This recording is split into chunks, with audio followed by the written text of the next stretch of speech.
Welcome back to Young Engineers of Today. I hope you had a good weekend, and hope you're ready to continue with more Inkscape because that's what we're going to do. It's going to be super exciting.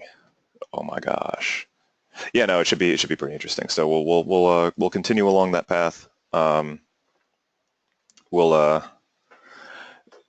learn some more things about it, and I think on Wednesday we'll get started with our Inkscape project.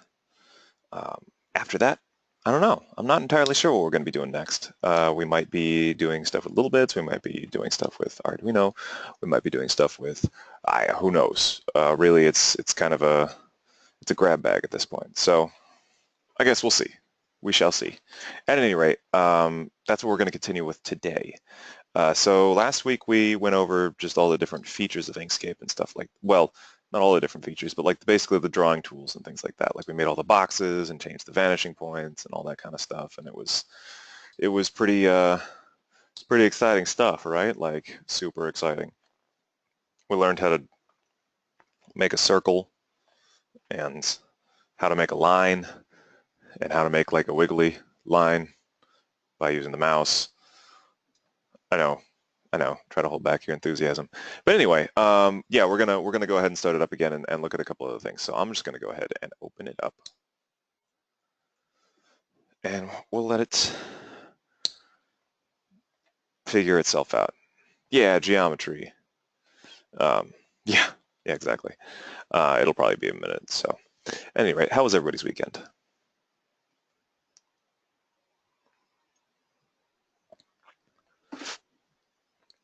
Good and great. Hoof and meh. Goof and good. And bad. Oh, the bad one is not good.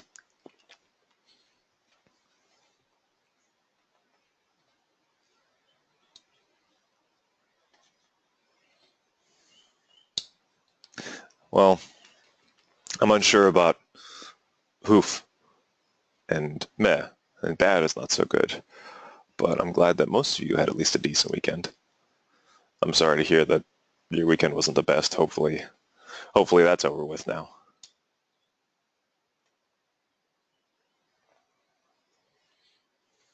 Okay, so at any rate, we are looking at our Inkscape document thing now. And mine was all right. I spent it working for the most part. I did go out with a couple of friends on Saturday, but other than that, it was pretty much just working. But yeah, thank you for asking. Um, so here's the deal. Inkscape gives us the ability to create vector images, right? I mean, really, this is the whole thing we've been. Yes, thank you, Fun. This is the whole thing we've been dealing with. The fact that Inkscape was created to work with vector images, and we want to use vector images because they allow us to, do stuff with them. They allow us to scale them up and simplify and reduce the file size on simple images and things like that. Like it's a very allows us to modify the shape of it after the fact. It's a very powerful program for that reason. And ideally, when you're working with something in Inkscape, you want everything in it to be a vector image. So like even if you're bringing in another image, if you're trying to make a flyer for somebody or something like that, you really want it to be a vector image. That way, you keep the consistency. Also, it's going to be strange. You wouldn't be able to save it as an SVG file if you had some form of a raster image in there. But anyway, I'm getting ahead of myself. Let's say, for instance, you wanted to create a something that had like, I don't know, let's see. I'm trying to pick an item here. I'm trying to pick a good item that we can use.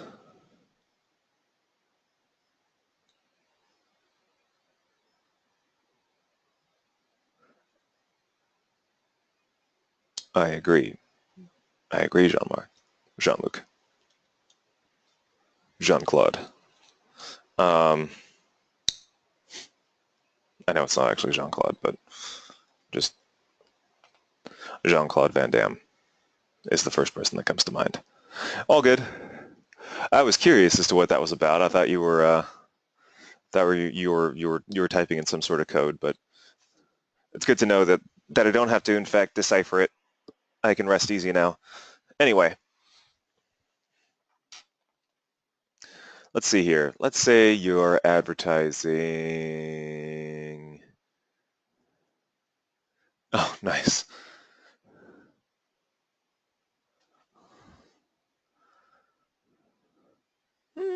Think more general than that.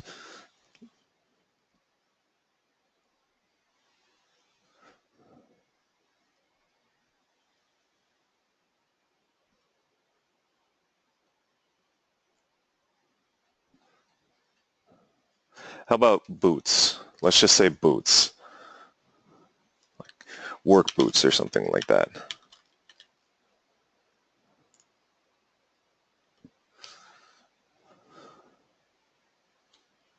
Oh, I'm sorry to hear that, Matthew. That's annoying. Yes, yep, I know what you're talking about.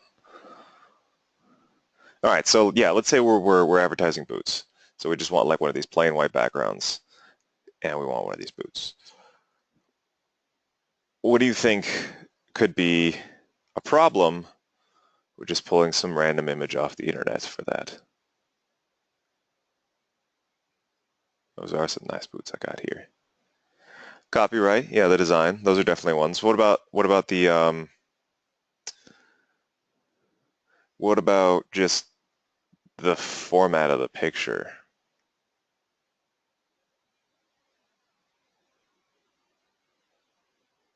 Too much math for the computer would be a problem. Maybe the wrong type of picture. The white background's actually okay.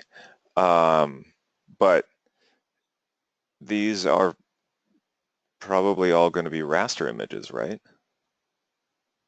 Like if we're just to take a guess here, chances are these aren't vector images. So there's one way we can go about this. So now I'm over here in my Google image search, right? And I typed in boots and I got all my boot pictures here. I'm just going to go ahead and click the gear up here and go to advanced search.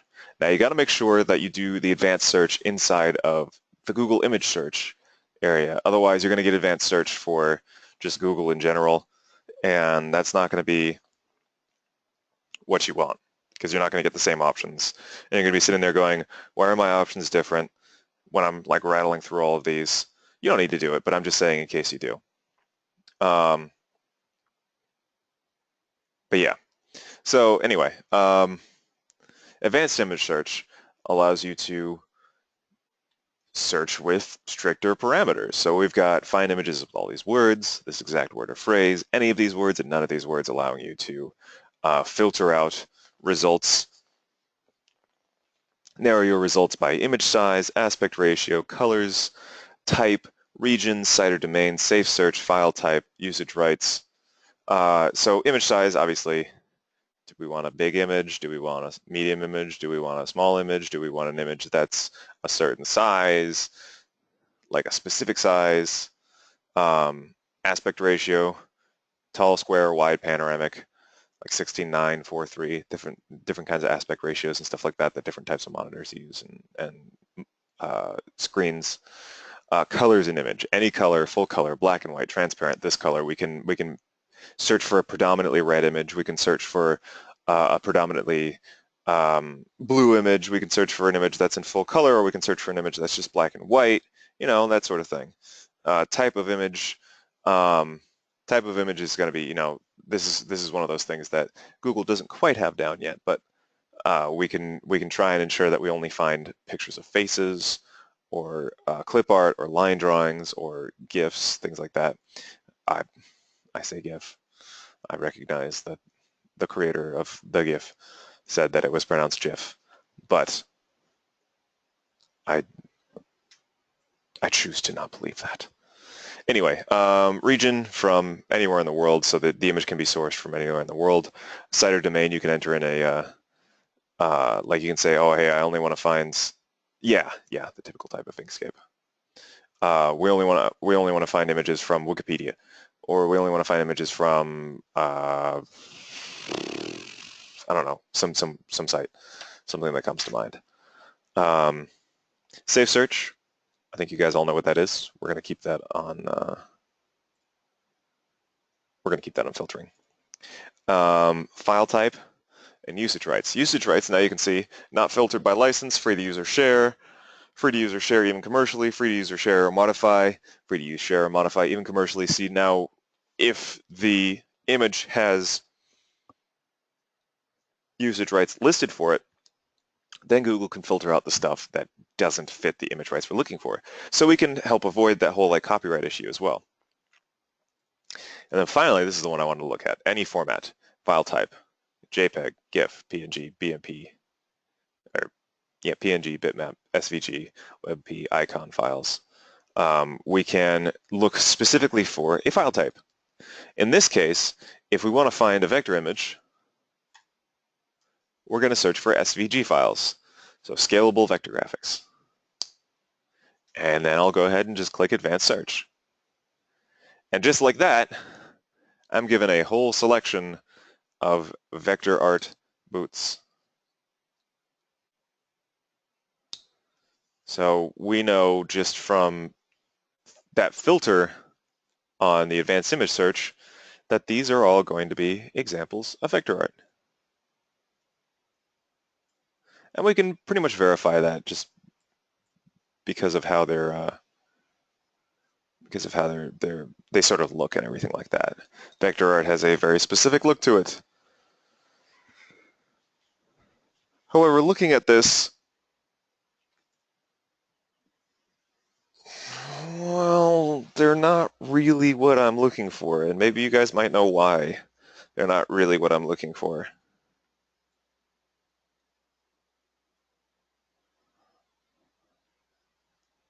They're not real. Yeah, exactly. Actually, that's a good it's a good example of what I mean. Like they don't fit the type of aesthetic I'm going for, you know? Like I look at this kind of stuff and I go like, you know, I don't know about that. I don't know about that. I'd rather have a better looking boot, you know, a more detailed looking image or something like that. So there is an alternative solution to what we were doing before. So what I'm going to do is I'm just going to hit back a couple of times to go back to our original listing of boots. Now, however, we could, assuming that whatever we selected is open source art, we could download it and include it in our SVG file and have the whole thing be a vector image, and everything sort of stays the same, and we can save it as a vector image and we can export it as a vector image, blah, blah, blah, blah, blah. So that's all fine. That's all fine and dandy. Let's go back to these boots, because I want to find like boots that look more like the kinds of, you know, I don't know, boots that we're going to be selling, advertising. This is this ridiculously hypothetical scenario, which has gotten more and more difficult to work with. So let's see here. Let's find a good set of boots. I'm thinking maybe these boots right here. For no particular reason other than the fact that they're sort of a combination between detailed enough and simple enough that they will translate well to what we're doing. Like these would be way too complex. So we'll go ahead and use these. So I'll click View Image. Here's the large image and all of its really large image glory. And I'm just going to save the image. Right-click and save it. And again, in an ideal scenario, you would want to be finding a picture that you know you have the rights for. I'm doing a huge no-no here by just picking a random picture. So we'll say it's boots.jpg. I'm going to save it to the desktop. And again, you guys don't have to to follow along with this necessarily. I'm just walking you guys through the process. So these are our boots here. They're very clearly real boots. They very clearly have real boot soles and real boot laces and a tag on the back. So what we're going to do is we're going to import them into Inkscape. And here's how you might do that. You'd go to File and then Import. Simple as that. Boom, File, Import. And then I'm going to find my boot picture, boots.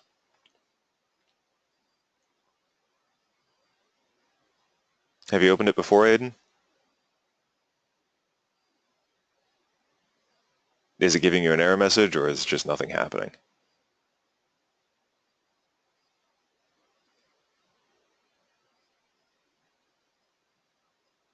Give it some time. Definitely give it some time. Cat.png, yeah, that's what I used for the high school class when I was going through this. So once I've selected the boots and clicked import, I'll get this this dialog box that pops up. Image import type, embed link, image DPI from file, blah, blah, blah, image rendering mode, all this kind of stuff. So what does this stuff mean? Well, image import type, embed and link basically refer to,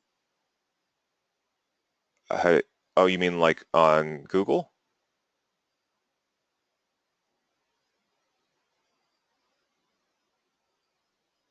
Okay, you have to do an advanced search and restrict your file type, file format to SVG files, and then you'll have vector images.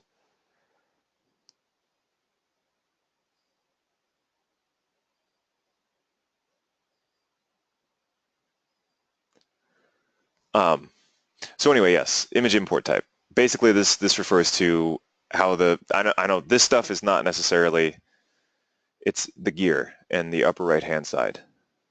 Click the gear and then there will be an option for advanced image search or advanced search. But I know this stuff I know isn't like incredibly important right now. It can be important later, especially if you decide to continue with this kind of stuff. But basically, the import type refers to how the image is included in the Inkscape file. So embed means that it will take a copy of the picture and place it into the Inkscape file, thus making the Inkscape file larger because it includes that information. Link means that it will take your Inkscape file and it will basically, where the picture is supposed to be, it will include a link to where the picture exists on your hard drive. So like think about how when we were creating the web pages and stuff like that, and I was doing like the nest picture from Earthbound or whatever, and when I was typing in the HTML, I would provide a link to where the picture was found. And the picture wasn't actually copied from that location. What would happen was the browser would start loading up the HTML file, and it would go, okay, so at this particular point in the web page, I'm supposed to load an image from this location and display it. And that's exactly what it would do. The image never moved from that location.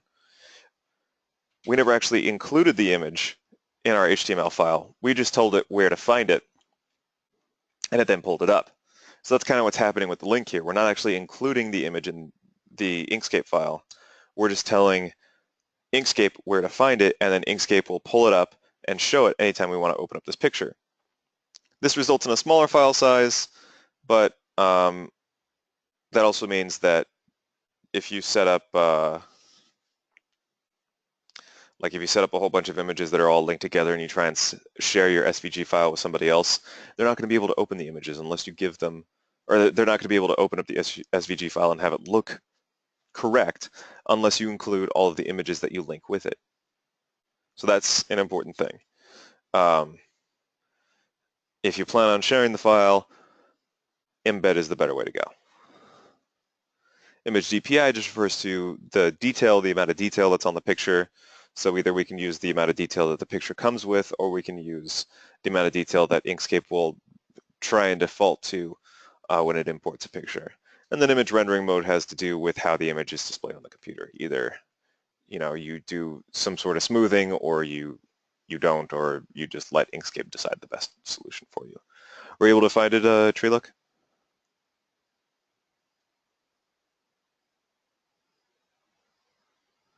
Okay, are you on Google Image Search?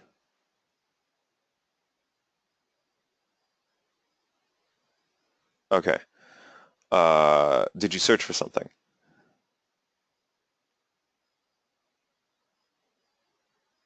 Do that. Do that first. That may be part of the reason why you're not finding it, because you got to do that first. I mean, you don't have to do that first, but um, it's fairly straightforward to explain how to do it once you have.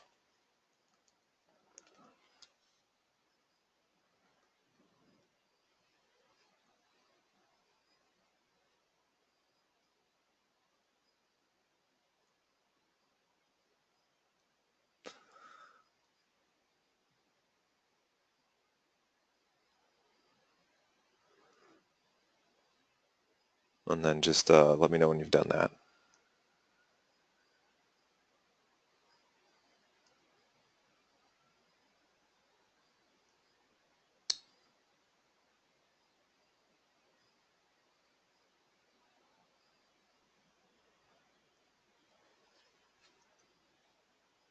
Okay. Now you should be looking at like a grid of all of the images and stuff like that. In the upper left-hand side, like the very left, and just nice, Sean Mark.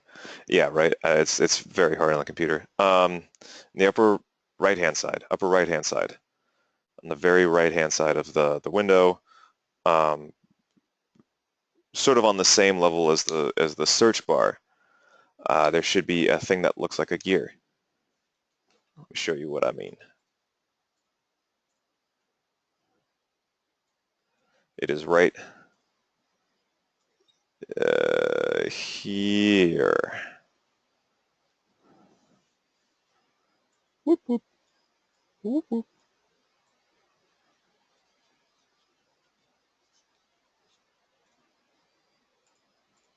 That's the gear. You want to click on that, and then click on Advanced Search.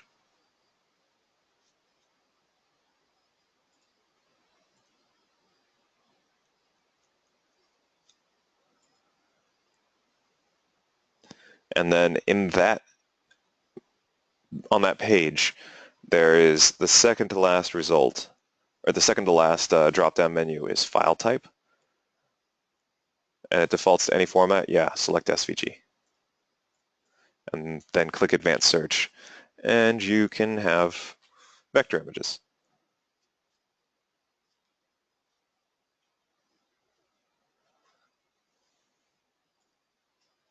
Okay, so yes, I'm just going to keep all this stuff on its default, and I'm going to hit OK. And here is our boots. Um, uh, I haven't really done much with Inkscape yet. I've just imported a raster image. So if you do that, you're caught up.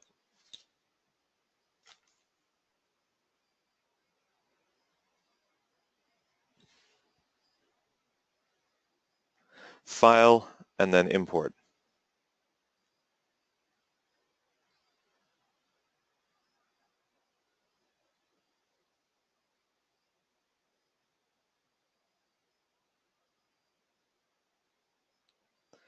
And then you select where your image is on your computer and click import again. And then you'll get a dialog box, and you can just click OK.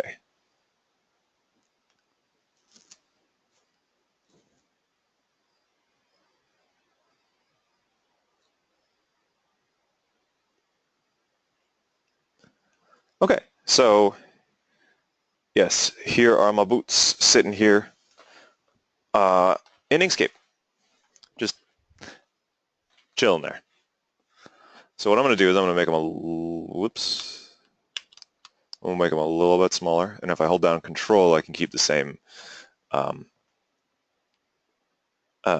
proportions. Whereas if I don't, I can make them all kinds of wacky looking, but I want to keep the same proportions, so I'm going to hold down Control as I drag this corner arrow, and there we go.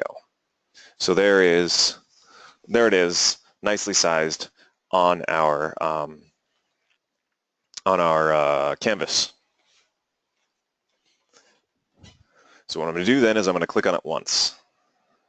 I'll move it to the center, but really only have to click on it once, just so I know I've got the dotted line around it, the dotted rectangle, whatever. I want that because I'm going to convert this image into a vector image. And there is a nice built-in way that Inkscape can do that for you. So now that I have it selected, again, make sure you have it selected. I'm going to go up to Path, and then in Path, there's an option called Trace Bitmap. You can also hit Shift and then Alt and then B. But for now, this would be a better way to go to it, just to go to Path and then Trace Bitmap. And you'll get a window that pops up. Just like everything else, you get a response from the computer. But this one is particularly important. This is our Trace Bitmap window. This allows us to set up the conditions in which our raster image will be converted into a vector image.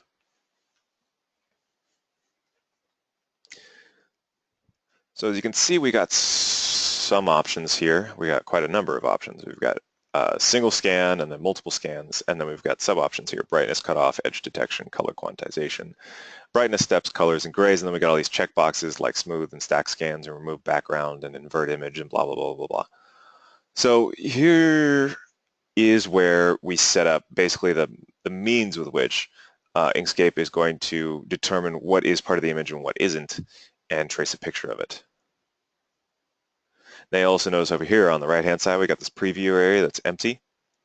All we simply need to do is just click Update, and it will show us what that image will end up looking like. That's not ideal. So what I'm going to do is I'm going to, I can mess around with these options here. But by and large, I'm really actually more interested in maybe making a more detailed picture, one that looks closer to the original raster image. So I'm going to go down here to multiple scans. Multiple scans allow you to basically create more complex pictures because they're using primitives. Whereas a single scan will create a single primitive, just one, just a single one. Multiple scans will allow you to, did you hit update?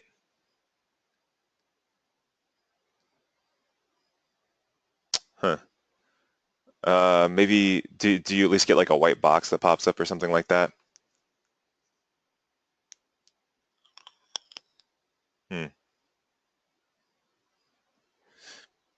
So like no box pops up, or is it a gray box?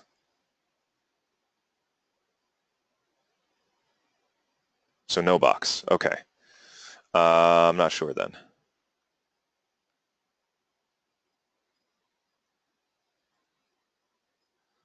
Maybe it just takes a minute.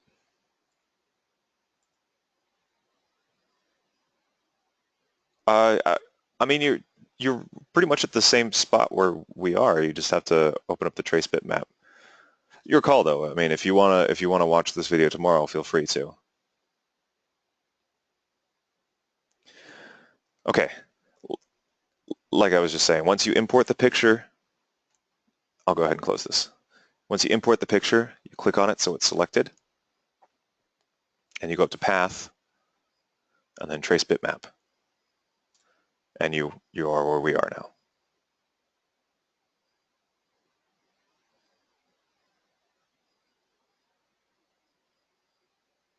That's it.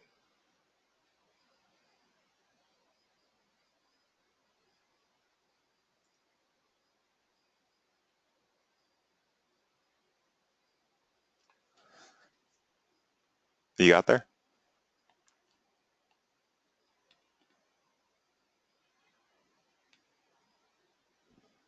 You can get close. It's not going to be perfect, and that's the problem with doing something like this. Is it's never going to be perfect. All right, well, just let me know when you're in there, and then you'll be pretty much caught up.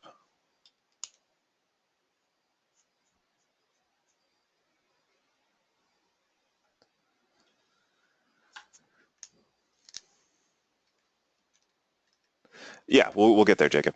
We'll get there.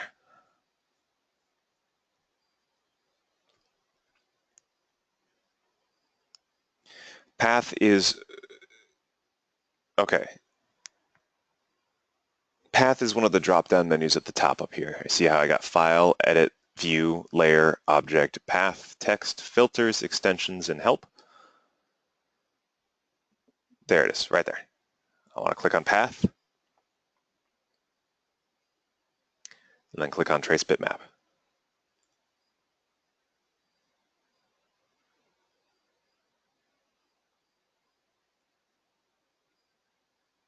Excellent. Now again, make sure that your image has been at least clicked on. So it's got the, if it's an SVG file, it's already a vector image. Yeah. Yeah, you can only save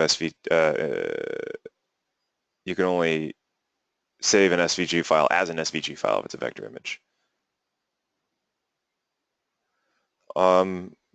I mean, again, like you don't necessarily have to do this stuff alongside me. It's just if you're interested in it. Like if you can't find the original, well, you've already got a vector image of what you want, right?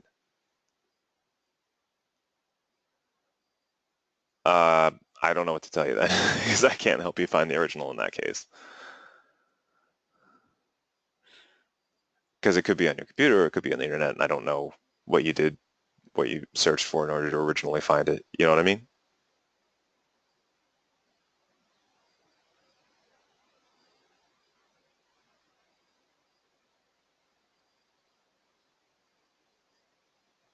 Yeah, sorry about that.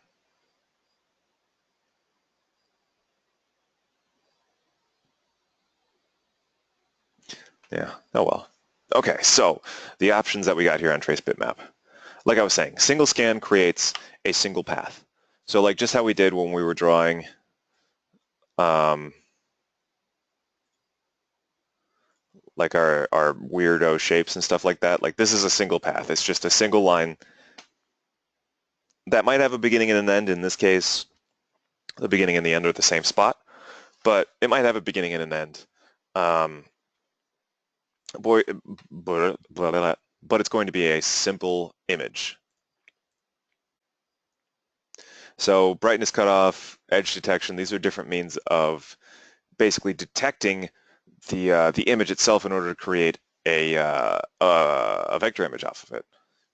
Now multiple scans, you remember the lion cub nose, the tiger cub nose, or whatever that example where multiple images stack in order to create something that's more complex?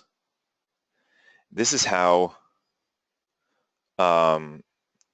you would create a more complex vector image that looks closer to the raster image that we have here. So we've got brightness steps, and as you can see, it really doesn't look all that great. We've got grays, which create a series of grays, which again, it looks okay. And then we can do colors, where it will try and read the original colors from the image, or read the colors from the original image as well, and use them in order to create a vector image. So I'm gonna say colors. I'm gonna hit OK. And you're gonna notice something strange. I'm gonna hit OK, but the window's not gonna go away. I don't know if you noticed it, but the stop button lit up for a second, so it was selectable, and then it became deactivated again like it is now. However, if we were to look over here, we can see that our boots look different. In fact, we have vectorized our original raster image. And it didn't replace it. What it did is it traced it on top. So now I have two copies. I have my original raster image and I have my new vector image. And I can prove to you. Let me zoom in on this raster image. Look at all the blurry pixels. Look at how blurry them pixels are. Wow, yeah, not ideal, right? But we can prove that this is a vector image by zooming in. The closer we get in, the lines remain exactly as sharp. Like this is still a very sharp vector image. Now it may not look like it just because some of this looks a little bit muddy and stuff like that.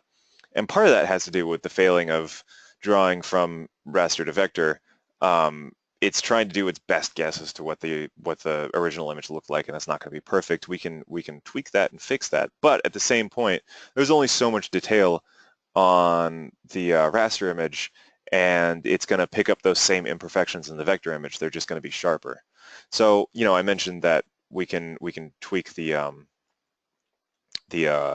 trace of the raster image so it looks better. How would we do that?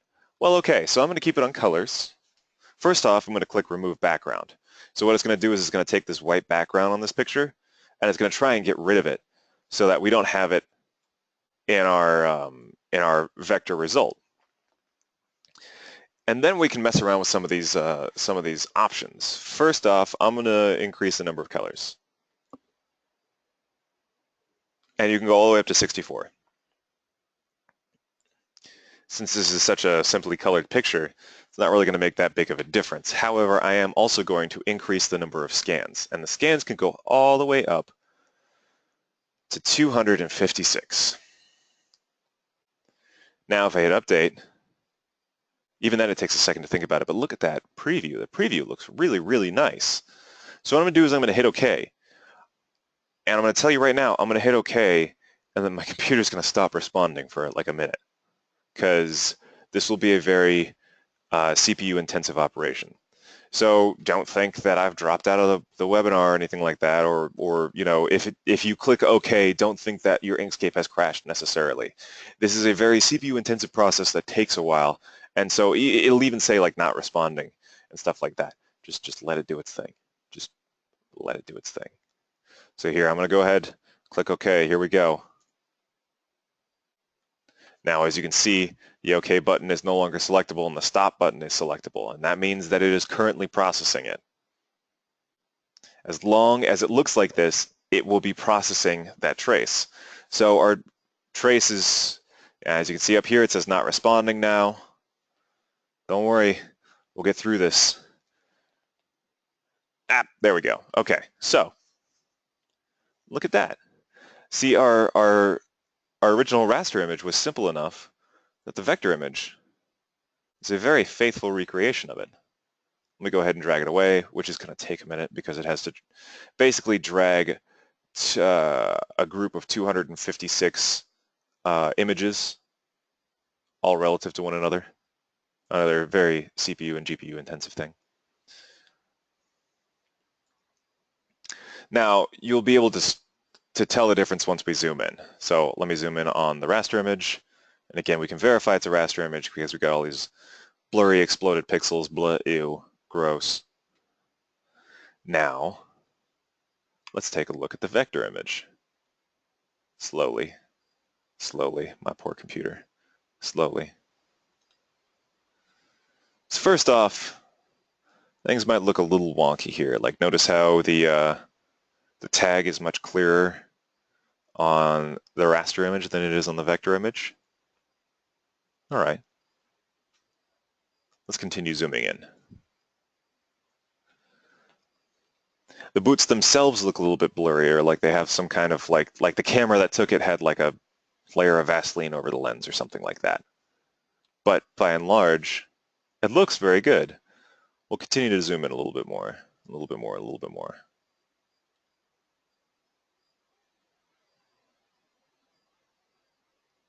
Now, again, you might be going, this doesn't look any better.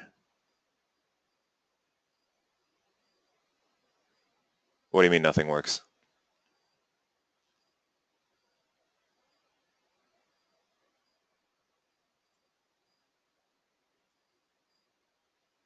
As in your computer's not responding, or it's like you click OK and then you don't get a result?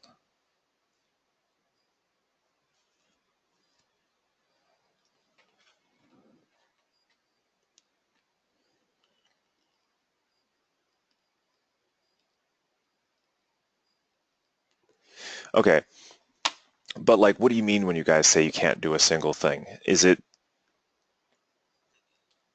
okay, real quick, do you have the image selected? Like, do you have a dotted line around the raster image that you want to do a trace of?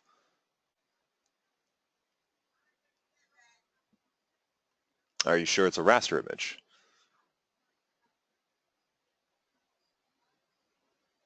Yeah. Uh, oh, okay. Excellent. Glad to hear it, Tim. Um, I'm not sure then. I mean,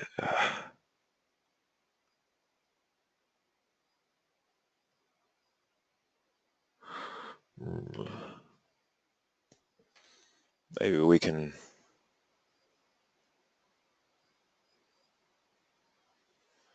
yeah, I'm not entirely sure at that point, unfortunately.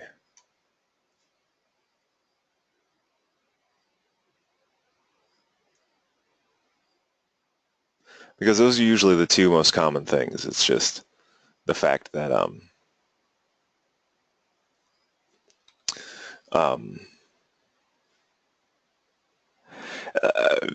making it sharper is, well, we've done all we can by increasing the number of scans. That's just because at some point it starts running out of information from the original raster image and does its best to approximate it, but it can't give you a 100% faithful recreation, especially because if it did and you zoomed in, you're going to have little vector groups that are going to look like the individual pixels on a raster image.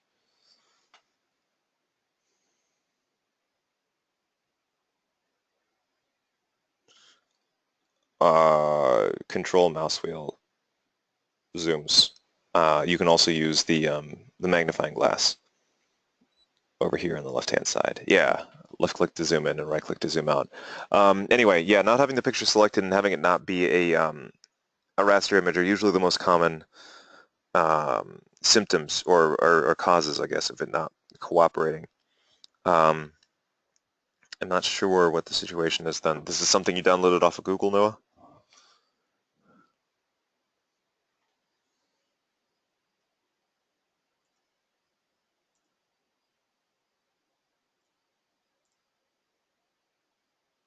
Hmm.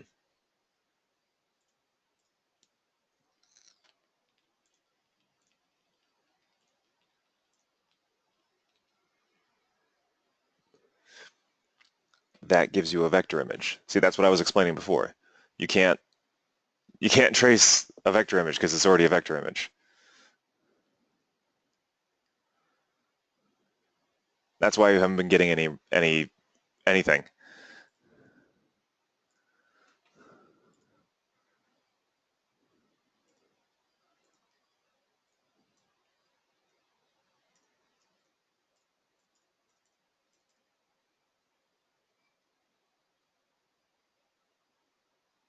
Yeah, and in some images you can increase the colors and increase the fidelity of the image. I'm already at max colors and max scans though on this trace right here, so that's as good as it's going to get for me, unfortunately. And everybody, your results are going to vary depending upon the detail of the raster image. The one I did of the cat. It caused my computer to chug like crazy, and it still looked like a weird blurry thing that more or less resembled a cat. So yeah, your mileage may vary, but on the whole, um, it's not going to be a perfect recreation of your raster image unless it's a very, very, very, very, very, very simple image. Awesome. Well, there you go.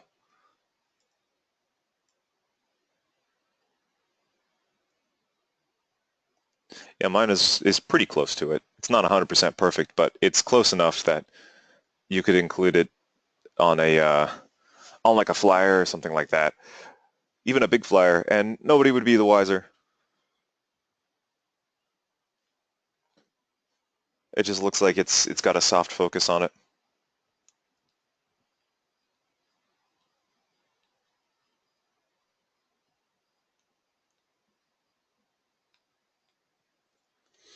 Now, I'm about to explode everything. So you notice how the trace bitmap window throughout all of this has never actually gone away. And that's because it keeps it open in case you want to make like multiple scans or multiple traces and pick the one that works the best for you. So it's never going to go away until you explicitly close it, which is what I'm going to do right now. Bye. Boop. Um, so now I've got my three images here. I've got my original raster image and I've got my two vector recreations. one is clearly better than the other. Now I'm about to do the thing that's just going to break my poor computer, and I am going to right-click on this boot here, or I'm going to left-click so it's selected. I'm going to right-click on it, and I'm going to click this Ungroup button. What do you think that does?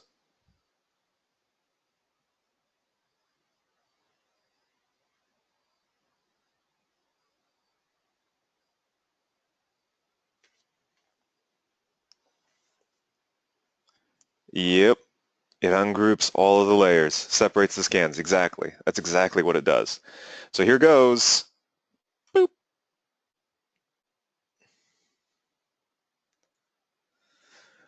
And now it's going to think.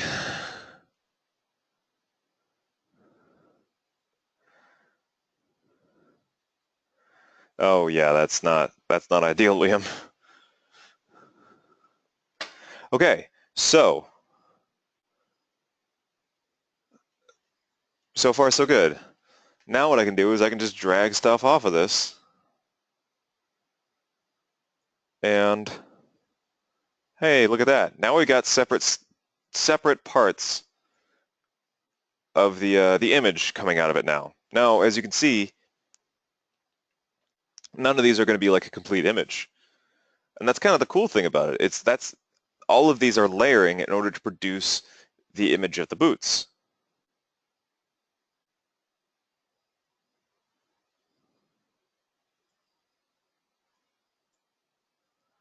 Go ahead and spend some time dragging stuff away and see if it updates properly.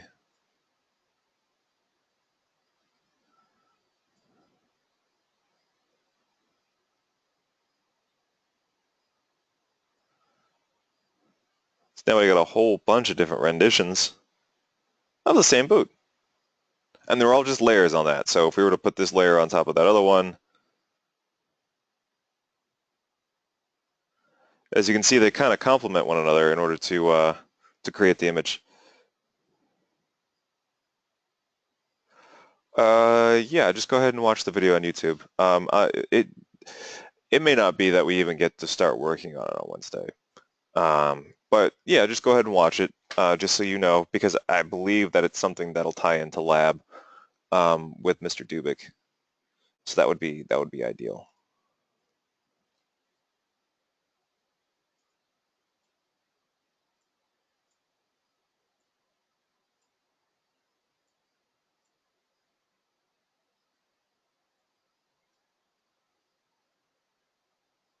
I am. Just blatant computer murder.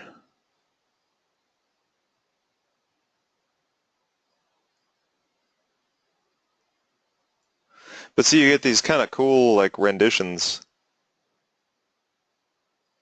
artistic interpretations of boots. So I could like take just those two layers and put them together, and I get a stylized sort of representation.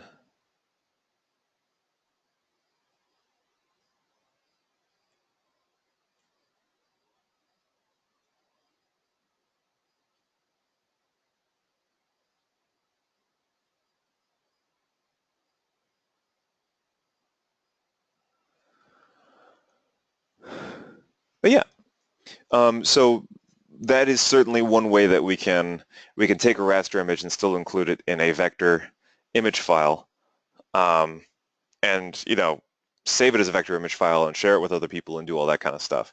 Now on Wednesday we're going to edit or at least get started on editing a vector image file, and I'll spend some time explaining why we'll do that on Wednesday. So we may not even get to it. We may spend like half an hour talking about it and then just get started. Who knows? We'll see.